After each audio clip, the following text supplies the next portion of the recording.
Government attempts to ease the pressure on England's NHS by integrating health and social care aren't working. The government's spending watchdog says merging the two has neither saved money nor cut hospital admissions.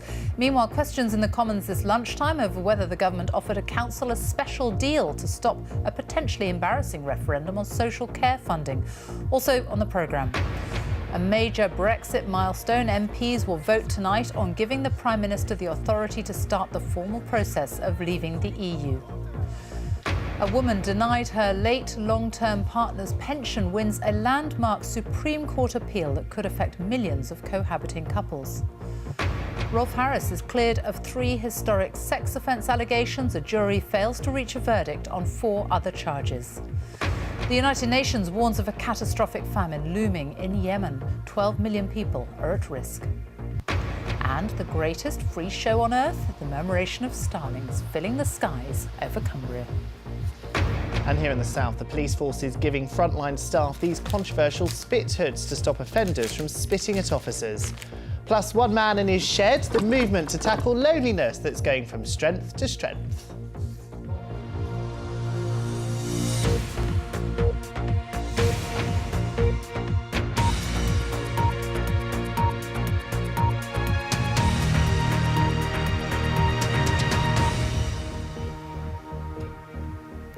Good afternoon and welcome to the BBC News at 1. Joining up health and social care services in England is one of the government's big ideas for easing the pressures on the health service. But according to a report out today, efforts to treat more patients in the community have neither saved money nor taken pressure off hospitals. The scheme, called the Better Care Fund, was meant to save the NHS £500 million in its first year. The Department of Health insists it's too soon to judge the success of its plans. Here's our health correspondent, Dominic Hughes. Bringing together the care received in homes like this one and the wider NHS is more complicated than it seems. The aim is to prevent people from being admitted to hospital in the first place, but when they are, get them home quicker. Some solutions are simple. This distinctive red bag contains patients' notes and it travels with them to hospital, meaning less confusion over their treatment. We've been able to reduce length of stay for those care home residents who go into hospital by 4 days, which is massive when you think how the system is so stretched at the moment. Today's report says introducing joined-up care has proved harder than the government anticipated. So far, more than £5 billion of NHS and council money has failed to cut hospital admissions. In 2015, the aim was to reduce emergency admissions to hospitals in England by more than 100,000. But the following year, admissions actually went up by more than 80,000, costing an extra £300 million. And the number of days lost because people were stuck in hospital was meant to be reduced by nearly 300,000, but in fact went up by 185,000. MPs who looked at the plans 2 years ago say they warned then the scheme was flawed. They need to look at why this isn't working. What is it that's stopping the beds being available, even when there's, at least in the short term, some money being thrown at the issue? But despite today's criticisms of the efforts so far, most health experts believe integrating care is the right way to go. I think in future the key will be managing people more effectively in the community. That will require more resources, but it also requires the way services are organised so that elderly people, for example, who have lots of different complex conditions are more effectively managed in their own homes rather than having to be referred into hospital. The Department of Health in England says it's too soon to judge the impact of the Better Care Fund. But today's report shows bringing together health and social care is a complex task that will take time. Dominic Hughes, BBC News. Our assistant political editor, Norman Smith, is in Westminster, and it was the whole issue of social care that certainly dominated the early part of Prime Minister's questions today.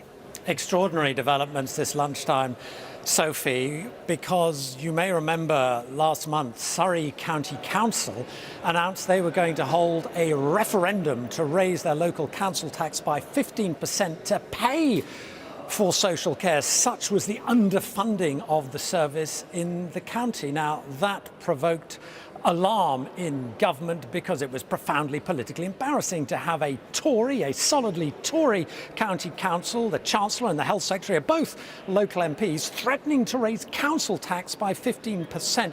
More than that, a referendum risk reinforcing the growing sense of crisis over social care.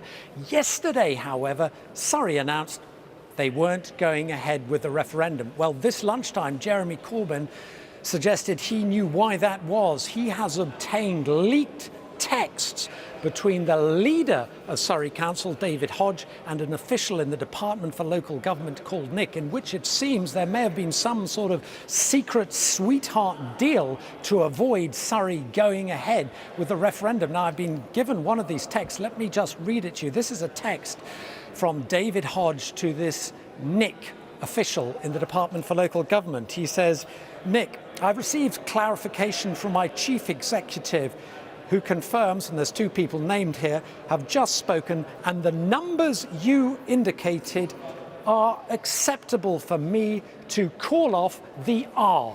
No guesses as to what the R stands for. He goes on, "If it's possible for that info to be sent through, I can then revert back. Then I really want to kill this off, really want to kill this off." It suggests that somewhere along the line, David Hodge was given reassurances, or even, who knows, maybe there was some suggestion of extra funding which enabled him to decide not to go ahead with the referendum. Now, that would be a hugely politically toxic moment if it was true. Have to say, Mr. Hodge in the last few minutes has issued a statement denying that, saying that there was no secret deal, although tellingly he goes on to say that he's confident that government now understands and appreciates the real pressures on social care. Norman Smith with the latest there from Westminster. Thank you. And our social affairs correspondent Alison Holt is here. With an ageing population, social care certainly is one of the biggest problems facing the NHS, and there does seem to be no obvious solution. Yeah, and we're seeing that time and time again over this last winter. In fact, over the last summer months, you could see the pressures on the NHS. The Better Care Fund, which the National Audit Office was critical of today, is meant to be part of the answer, getting health and care working together better so they free up money to be used elsewhere. And I have to say, where I've been into places where this is happening, staff are often evangelical about it because they can see that it makes a difference, makes life simpler for patients. But the fundamental problem is that we do have an ageing population. Also, people are living longer with complex needs, and that means that they need more support, either in hospital or preferably in their own homes. And that's coming at the same time as local authorities who pay for social care are having their budgets squeezed. And that's where councils have been warning about it for a long time, that this is coming down the track. And we're seeing that in terms of increased admissions and delayed discharges. Delayed discharges is something we're going to look at in more detail on the news at 6 this evening. The government, of course, will say the Better Care Fund is the first step, one of the elements towards getting the whole system to work much better for the needs of the population. Alison Holt, thank you. MPs will vote this evening on giving the Prime Minister the power to trigger Article 50, the start of the formal process to leave the European Union. Jeremy Corbyn is facing a possible revolt in the Labour ranks after imposing a 3-line whip on his MPs to back the bill. Our political correspondent Carol Walker reports now from Westminster. Have you seen off the rebels, Prime Minister? The Prime Minister hopes that by tonight she will be a significant step closer to beginning the formal Brexit negotiations. Last night, the government comfortably won a series of votes on the bill to trigger Article 50. The ayes to the right, 293. There are more votes later, but ministers hope the legislation will complete all its common stages tonight. Good morning. For once, the Labour leader wants to support the government. He's ordered all his MPs to vote for the bill. But that's already led to 3 resignations from his shadow cabinet, and there could be more. The Shadow Business Secretary, Clive Lewis, said he's yet to decide how he'll vote. It's a really tough call, and I think lots of MPs are really having a tough time at the moment on this one. One final thought, if you defy the whip tonight, will you resign your position in the Shadow Cabinet? I think if you defy the whip, you do resign. Questions to the Prime Minister. In the Commons, the Prime Minister was challenged by the SNP leader, who said she did not have support in Scotland to press ahead with the Brexit negotiations. So given that the Scottish Parliament has voted overwhelmingly against her approach, and all bar one MP representing a Scottish constituency in this House of Commons has voted against her approach, she does not have an agreed UK-wide approach. Theresa May insisted she would negotiate for the whole of the UK. The Supreme Court was very clear that the Scottish Parliament does not have a veto on the triggering of Article 50. The bill that is going through the House, obviously, is giving the power to the government to trigger Article 50. The bill also has to be considered by the Lords, but ministers are confident they will get it through Parliament in time to start the formal Brexit negotiations by the end of March as planned. Of course, that will be just the start of the much bigger battles with other European leaders over the terms of our departure from the EU. Carol Walker, BBC News, Westminster. The entertainer Rolf Harris has been cleared of 3 sex offences by a jury at Southwark Crown Court, but the jury couldn't reach verdicts on 4 other charges. Let's speak to our correspondent at the Old Bailey, Sangeeta Maiskar. Tell us what happened in court. That's right. Rolf Harris at this trial faced a total of 8 counts. Today, the jury took just over 26 hours to return 3 of those verdicts. They told the judge that he was going to be cleared of 3 counts, but that they could not reach a verdict, even a majority verdict, in 5 of those counts. The prosecution then stood up and asked for 7 days to consider whether or not it wanted to ask for a retrial on those 5 counts. Now, Rolf Harris has maintained his innocence throughout this trial. Those accusations and allegations came from 7 women in total, and they dated back 40 years. But of course, Rolf Harris will not be walking free from this court today because he's already serving time at Stafford Prison for assaulting 4 other women and girls. Sangeeta, thank you. A woman who was denied payments from her long-term partner's pension after he died suddenly has won a landmark Supreme Court appeal which could affect millions of other people who are cohabiting. 42-year-old Denise Brewster challenged a ruling that she was not automatically entitled to his local government pension because they weren't married and he hadn't filled in the appropriate form. Our personal finance correspondent Simon Gompertz is with me. Just explain what happened to Denise Brewster. Well, Denise had been living with Lenny, her partner, for 10 years before he died suddenly at the age of 43, and he had been working in the Northern Ireland public transport system, and through that he was earning a salary-linked pension, and she had the right to share in it if he died. However, as you say, there was a form to be filled in called a nomination form, and he hadn't done it. Now, if you were married or you're in a civil partnership, you didn't have to fill in the form. And what the Supreme Court found was that was against her human rights, according to the European Convention on Human Rights, which lay down that you have the right to enjoy your possessions, but crucially that should be secured without discrimination, and they said that this was unlawful discrimination. And it could affect an awful lot of other cohabiting couples. Well, there are 12 million people who are members of public sector pension schemes, and a lot of those, nurses, teachers, civil servants, police and fire officers, they have these nomination forms if they're cohabitees rather than married or civil partners. And the implication is that they'll be affected by this. So of those 12 million, some will be people who are still working, others who've already retired. So that's 2 groups. It's very likely that these nomination forms will be got rid of. People don't tend to fill them in anyway, that's why this problem occurs. But what about those who've already reached the age of retirement, who haven't been receiving a pension that they might have had a right to? The Treasury I just got off the line to say they're examining the implications carefully. Simon, thank you. 3 federal appeal judges in California have been hearing arguments for and against reinstating President Trump's temporary travel ban on people from 7 mainly Muslim countries. President Trump says he's trying to keep America safe, but 2 US states have argued that the order discriminates against Muslims, as Richard Lister now reports from Washington. Behind these walls, lawyers were doing battle in the biggest test of the Trump presidency.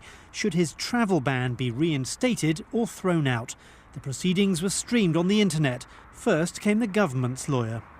The executive order at issue puts a temporary pause on entry for individuals from 7 countries that Congress and the last president determined, in a similar context, pose special risks in terms of terrorist infiltration into our country.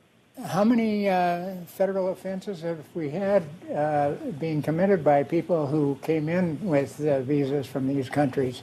And the ultimate was the answer was there haven't been any. But those alleging the ban harms people in the US were also challenged.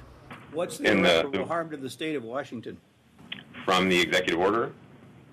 Well, we detailed a number of irreparable harms, Your Honor. We had students and faculty at our state universities who were stranded overseas. We had families that were separated. We had longtime residents who could not travel overseas to visit their families without knowing that they would be able to come back. President Trump will have to wait a little longer for the court's verdict. It should come this week, but he made clear he'll take the case to the Supreme Court if he loses. We're going to take it through the system. It's very important. It's very important for the country, regardless of me or whoever succeeds at a later date. I mean, we have to have security in our country. He did win one important victory, though, confirmation of his embattled nominee for Education Secretary, Betsy DeVos. So help me God. But only after the Vice President voted to break a deadlock in the Senate after two Republicans rejected the President's choice. That's never happened before. These law enforcement officers joked that Mr. Trump was the new sheriff in town. But with his full cabinet still not in place and his immigration policy stalled, he's finding limits on his power. Richard Lister, BBC News, Washington. Let's talk to our correspondent in Washington, Kim Hatters. How long could this legal battle go on for? Well, we expect the court to rule by the end of the week, possibly. And it was quite extraordinary to hear those arguments being made over the phone into the court. Very unusual. But it's a case that's been gripping the nation, and more than 150,000 people tuned in to this conversation, which was being streamed online on the court's website. Thousands more watching live on television, all the news channels carrying it live as well. It was a very lively but technical discussion, and one that showed the importance and the weight of the judicial branch at this time in this country. Now, as we heard there, the Justice Department making the argument about national security and almost saying that the president's decision in this executive order should not be put in question. The Attorney General of the Washington State, which brought the case, arguing more on the constitutionality of this, saying that it discriminates against Muslims. Now, Donald Trump, the president, is making clear how he feels about this, tweeting again this morning that the U.S. should win this case. Otherwise, he says, we can never have security or safety in our country. He will be criticized for that, for in essence pitting the people against the courts and also deflecting any responsibility for any potential future terrorist attacks in this country. Kim Hatters in Washington, thank you. The time is coming up to 1:20, our top story this lunchtime. Attempts to ease the pressure on England's NHS by integrating health and social care aren't working, according to the government's spending watchdog.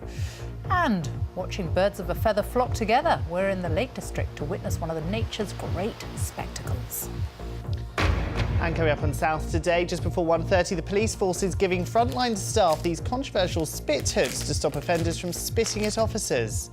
And one man and his shed, the movement to tackle loneliness that's going from strength to strength. For over a week now, hundreds of thousands of Romanians have taken to the streets in nightly demonstrations to protest over plans to decriminalise some forms of corruption. The Romanian Parliament has been debating a vote of no confidence in the government this morning. Our correspondent Nick Thorpe is in Bucharest for us. Nick. Thank you. Yes, just in the last few minutes, the Romanian Parliament has defeated that vote of no confidence, so the government has survived. But this leaves the basic problem and what's brought all these people out onto the streets still very much on the agenda here. The government would certainly like to move on. It was only elected 2 months ago. It's only been in place for 1 month. It wants to move on to its own largely economic agenda. But let's have a look now at those protests from the last few days. These have been the biggest demonstrations since the revolution of 1989. The people are angry about a government which would have softened the penal code and allowed many public officials jailed for corruption to walk free. The decree was cancelled at the weekend, but now the protesters want the government to resign. We'll keep coming every night until they resign. We don't mind if the same parties that won the election appoint another government, but we want to make the point that you cannot abuse the people like this and stay in power. It's not going to happen anymore in this country. We want our government to resign because we cannot trust this government, because we caught him in the middle of the night passing laws for corrupt politicians. Today, the focus shifted to Parliament and a no-confidence vote in the Social Democrat Liberal coalition government. On paper, they're still strong. They've only been in power a month. But in practice, they've been badly wounded by the size of the protests against them. This is a country where demonstrations are often successful. Only 2 years ago, a previous Social Democratic government was brought down, also after a corruption scandal. Protesters are well organised with excellent communications. The protesters have an important ally in President Klaus Iohannis. When he accused the governing Social Democrats of defending their own corrupt interests, their MPs left the chamber. All eyes in Romania are now on what the government will do next. So the government has now then survived this no-confidence vote, but the president has made clear to them that simply they cannot carry on with business as usual. The government then will be trying to shrug off the protests. Be interesting to see in the coming days just how many more people turn out, especially at the weekend, and how the government and indeed the president of Romania takes this forward and tries to get the country out of the current very deep political crisis. Nick, thank you. The United Nations is warning that Yemen is facing a catastrophic famine, with more than 3 million people facing acute malnourishment. It's launched an appeal for £1 billion. For more than 2 years, there's been fighting between government forces and the Houthi rebels. Frank Gardner is with me now. It's in a terrible position for so many people now. What has actually brought this about? The fighting? Well, Yemen was already the poorest country in the Arab world before the civil war began 2.5 years ago, but the situation has deteriorated worse than anybody could have imagined. So the statistics are appalling. There are 19 million people, that's more than 2/3 of the population, who are in need of either food aid or some kind of protection. 3.3 million people are at risk of acute or diagnosed as having acute malnourishment. 2/3 of those are children. So what's caused this is primarily the ongoing fighting, and it's complicated. There aren't just simply two sides. You've got Al-Qaeda that's fighting in the east, but the primary battle is between the rebels who took over the government and ousted the legitimate government 2.5 years ago, and the forces loyal to that legitimate government, backed by Saudi-led airstrikes. And those airstrikes have caused a lot of damage to Yemen's infrastructure. You've also got the ports that are partly blockaded to try and stop Iranian weapons coming in to reach the Houthi rebels. And then you've got Houthis who are hoarding some of the food that are supposed to go to the people. So it's just a perfect storm of bad things that have conspired to make Yemen in a desperate state. Britain has a stake in this because Britain is supplying arms and munitions to the Saudi Air Force, which has been accused of war crimes in where some of the bombs have gone astray and hit civilians. Frank, thank you. A leading Russian opposition leader who has mounted anti-corruption campaigns against senior officials close to the Kremlin has been found guilty of embezzlement. Alexei Navalny had announced he would challenge Vladimir Putin for the presidency next year, but his conviction now prevents him from doing so. He says the case against him is politically motivated. A prominent commander of Russian-backed separatist rebels has been killed in the Ukrainian city of Donetsk. Mikhail Tolskytik, also known as Givi, was blown up in his office. The self-proclaimed Donetsk People's Republic described his killing as a terrorist act.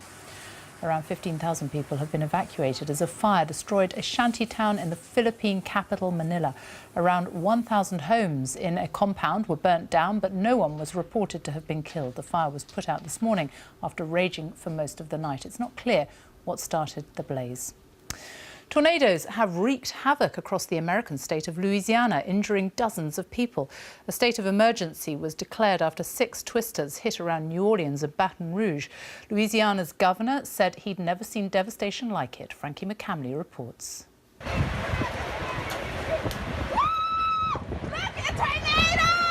Running for cover, quickly finding shelter where they could as a tornado hits. When we looked up in the air, we could see debris in the distance. And before we knew it, it was just barreling down on us. And then we just heard glass shattering, doors.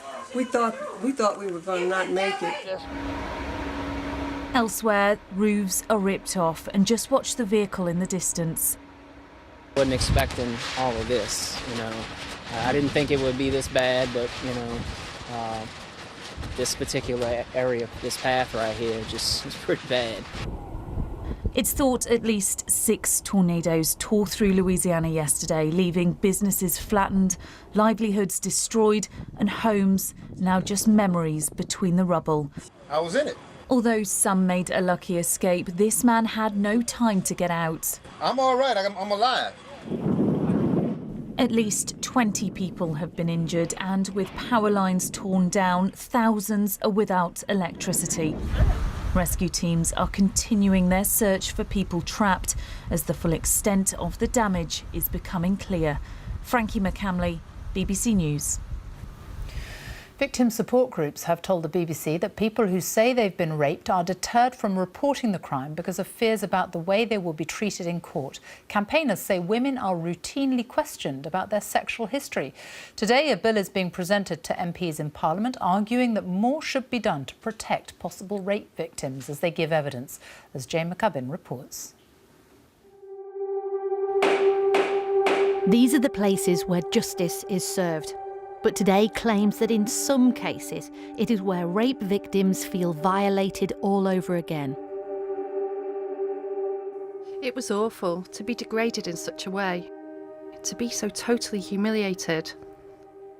Ivy's rape trial ended with conviction at the end of 2015, but she says the grilling she received felt as bad as the physical assault. The specific questions that they asked me were, how many previous sexual partners had I had? They accused me of being someone who was promiscuous. It's appalling. I was told that line of questioning wasn't allowed. It was resigned to the dark ages. It didn't happen. But it does.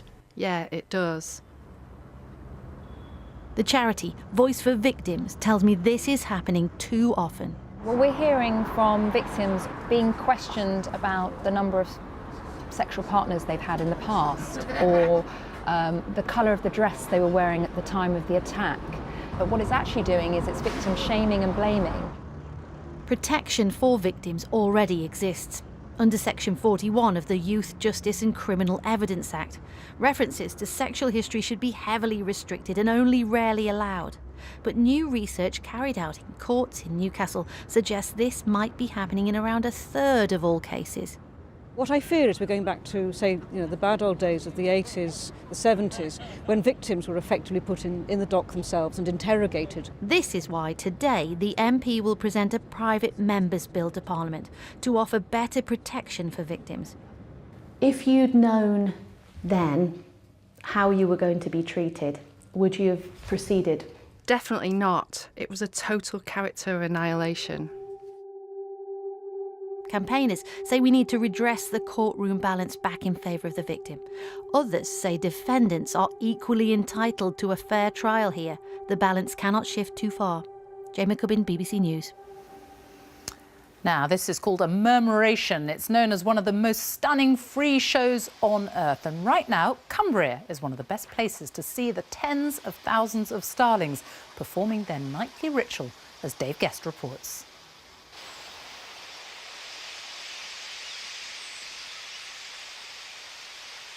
It's an aerial ballet with a cast of thousands, a mass of starlings flying in mesmerising harmony. The dictionary tells us this is called a murmuration. It also tells us the word's been in use for hundreds of years. But why murmuration? Nobody really knows the reason why it's called a murmuration. It's an interesting word because they don't really murmur. It's a very old word.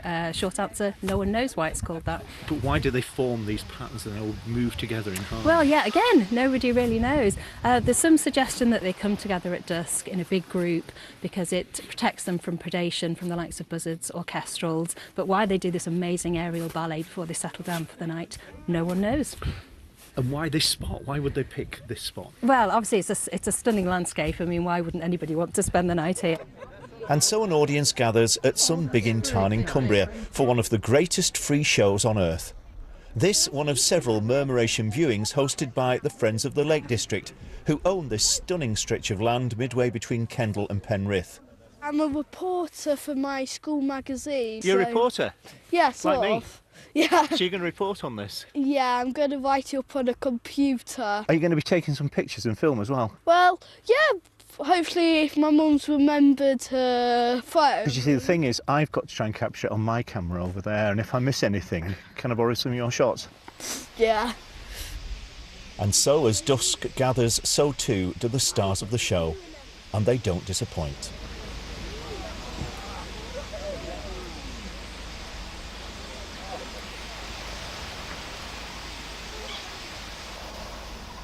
Absolutely beautiful. The noise and the commotion. They are just stunning. The sky turns black and it's just amazing. Well, I've seen them before in other places, but nothing like a bigger show as here. But someone estimated there were around 60,000 or so starlings out there. I'll take the word for it, I'm not sure how you'd count them. Then, as darkness falls, so too do the starlings, and it's curtained down on another perfect performance. Dave Guest, BBC News at Sun Biggin Tarn in Cumbria. Spectacular. Let's have a look at the weather now with Helen Willits. Hello. Hi, Sophie. Not as spectacular, unfortunately, the weather as those stunning starlings. Anyway, let's get back to the UK. Now, winter has come.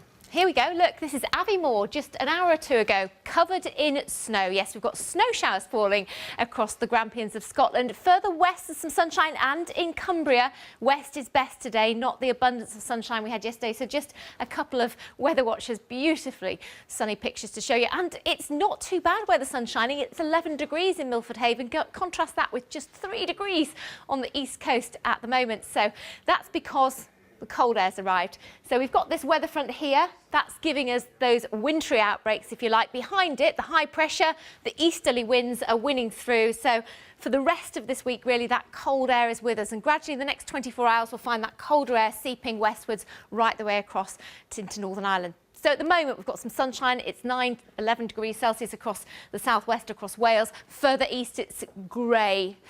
It's grey and it's damp as well in a few places. Just a few drizzly showers, a little bit of sleetiness over the Pennines, a little bit of sleetiness most definitely with some snow over the Grampians. We've seen a few centimetres mounting up here. Some good spells of sunshine Northern Ireland and Western Scotland though in contrast. Now where we have the clear skies as we go through this evening and overnight, temperatures will fall away once again. In the east, where we've had those wintry showers, where those wintry showers continue, yes, ice could clearly be an issue, but even further west could be a little bit of freezing fog as well. It's going to be a colder night, not as cold for Northern Ireland actually as last night, but elsewhere colder. And therefore colder to start tomorrow morning. A little bit of freezing fog around, those icy patches to watch for. Otherwise, again, it's a lot of dry weather that we'll be greeted with tomorrow. But again, in the east, you can see those wintry showers, perhaps a little bit further south tomorrow. Again, the wintriness mostly over the hills, but don't be surprised to see a little sleet or snow. And it'll be colder again tomorrow, particularly with that easterly wind picking up a little bit more. So 2 to 4 degrees Celsius will, as I say, see that slightly colder weather further west.